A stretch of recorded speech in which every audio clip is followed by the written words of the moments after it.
आप सभी को एक बार फिर से प्रभु यीशु मसीह के मीठे और मधुर नाम में जय मसीह की।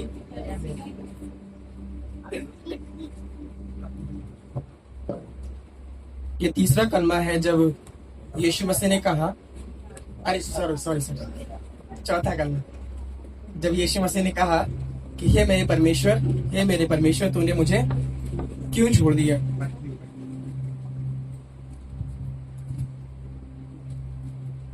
ये यीशु मसीह के एक घनिष्ठ संबंध को दिखाता है, जो कि यीशु मसीह कह रहे हैं कि हे मेरे परमेश्वर तूने मुझे क्यों छोड़ दिया। अभी कुछ दिन पहले हम लोग ने देखा कि जब यीशु मसीह यरूशलेम में प्रवेश कर रहे थे तो बहुत ढेर सारे लोग कह रहे थे कि धन्य है वो तो यहोवा के नाम से आता है। और प्रभु यीशु मसीह ने खुद कहा कि मेरे भेजने वाले ने मुझे भेजा है, मेरा पिता मुझ में है और मैं पिता में हूँ।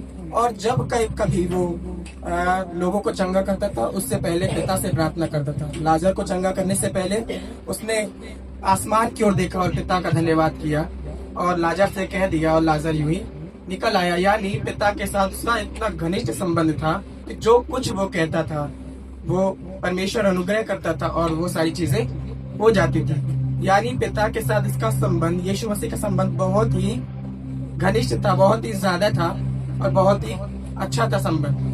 और ये आज कह रहे हैं कि हे मेरे परमेश्वर तूने मुझे क्यों छोड़ दिया। सबसे पहली बात तो संबंध घनिष्ठ है। दूसरी बात यह है कि यीशु मसीह आत्मा में सचेत है, क्योंकि उन्होंने जान लिया है कि परमेश्वर ने मुझे छोड़ दिया। आपने सिमसोन के बारे में सुना होगा, लिखा है कि वो माँ के गर्भ से ही नाजिर था, परमेश्वर का चुना हुआ था और परमेश्वर ने कुछ बातें कही थी कि जो उसे नहीं करनी थी। और ऐसे ही वो बढ़ता गया, परमेश्वर का अनुग्रह बढ़ता गया, परमेश्वर की दया में बढ़ता गया। और एक दिन ऐसा हुआ कि जो चीजें मना करी थी परमेश्वर ने करने के लिए, वही सारी चीजें उसने करी। और इसको हम पढ़ भी सकते हैं, न्यायों की पुस्तक 16 अध्याय उसके 20वें पद से लिखा है, तब उसने कहा हे सिमसोन, परिस्थिति तेरी हाथ में है। तब वह चौंक कर सोचने लगा, मैं पहले के समान बाहर जाकर झटकूंगा। वह तो ना जानता था कि यहोवा उसके पास से चला गया। Praise the Lord.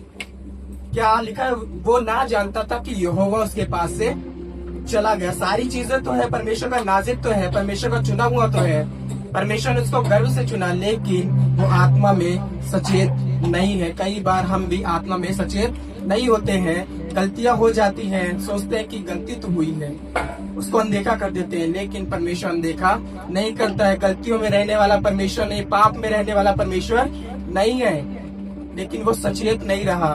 मेरी दुआ है कि हम ऐसे ना हो। मेरी दुआ है कि हम यीशु के जैसे हो, ताकि हम आत्मा में जान लें और कह सके कि हे मेरे परमेश्वर तूने मुझे क्यों छोड़ दिया। दूसरी बात यह कि यीशु मसीह आत्मा में सचेत है। तीसरी बात यह है कि यीशु मसीह हमसे प्यार करते हैं। कि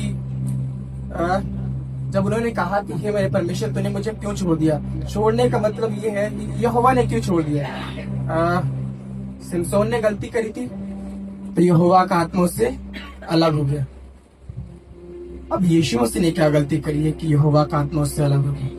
यीशु मसीह का वचन कहता है कि मैं इसलिए अलग नहीं हो रहा हूँ कि मेरे अंदर कोई गलतियां हैं, इसलिए अलग नहीं हो रहा हूँ कि मेरे अंदर कोई गैब है, पर इसलिए अलग हो रहा हूँ, इसलिए दूर हो रहा हूँ क्योंकि जो तुमने गलती करी थी अदन की वाटिका में और परमेश्वर से अलग हो गए थे और मृत्यु के वश में थे।